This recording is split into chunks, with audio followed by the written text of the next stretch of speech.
بسم اللہ الرحمن الرحیم۔ السلام علیکم۔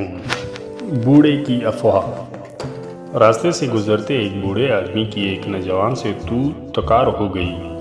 تھوڑی دیر بحث مباحثے کے بعد نوجوان وہاں سے چلا گیا۔ بوڑھے آدمی کا غصہ اب بھی اپنی جگہ قائم تھا۔ وہ کسی طرح اس لڑائی کا بدلہ لینا چاہتا تھا۔ جسمانی طور پر کمزور ہونے کی وجہ سے وہ نوجوان سے مار پیٹ تو نہیں کر سکتا تھا، لیکن اس نے اس کا ایک اور حل نکالا۔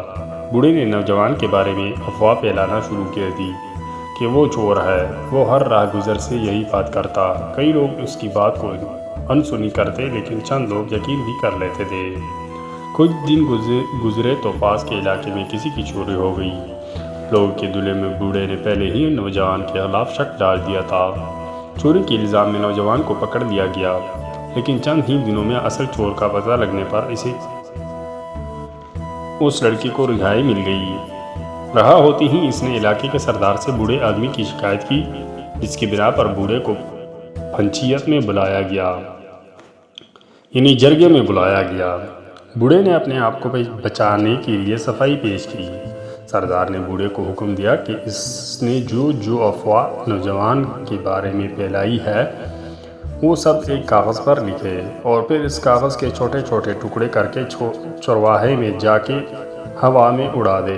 اگلے دن بوڑھے کی قسمت کا فیصلہ ہونا تھا۔ بوڑھا سردار کا حکم بجا لایا، کاغذ پر سب کچھ لکھا اور اس کے ٹکڑے ہوا میں اڑا دیے۔ اگلے دن جب پنچیت لگی، سبھی لوگ جمع ہوئے۔ بوڑھے نے رحم کی استدعا کی۔ سردار نے کہا کہ اگر وہ سزا سے بچنا چاہتا ہے تو کاغذ کے وہ سارے ٹکڑے جمع کر کے لائے جو کل اس نے ہوا میں اڑا دیے تھے۔ بوڑھا پریشان ہو کے بولا کہ یہ تو ناممکن سی بات ہے۔ سردار نے جواب دیا کہ تم نے نوجوان کے بارے میں اسی طرح ہوا میں افواہ پھیلائی، تمہیں خود بھی اندازہ نہیں ہے کہ تمہاری یہ افواہ کہاں کہاں تک پہنچی ہوگی۔ اگر تم کاغذ کے ٹکڑے واپس نہیں لا سکتے تو وہ افواہ کیسے واپس لاؤ گے جس کی وجہ سے نوجوان بدنام ہوا ہے؟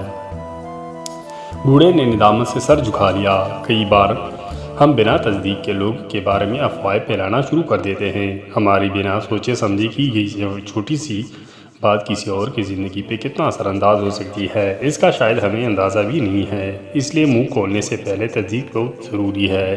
اللہ تعالیٰ ہم سب کو ایسی باتوں پہ عمل کرنے کی توفیق عطا فرمائے۔ میرے اس یوٹیوب چینل کو سبسکرائب، شیئر اور بیل آئیکن ضرور دبائیے۔ جزاک اللہ خیرا۔ اللہ حافظ۔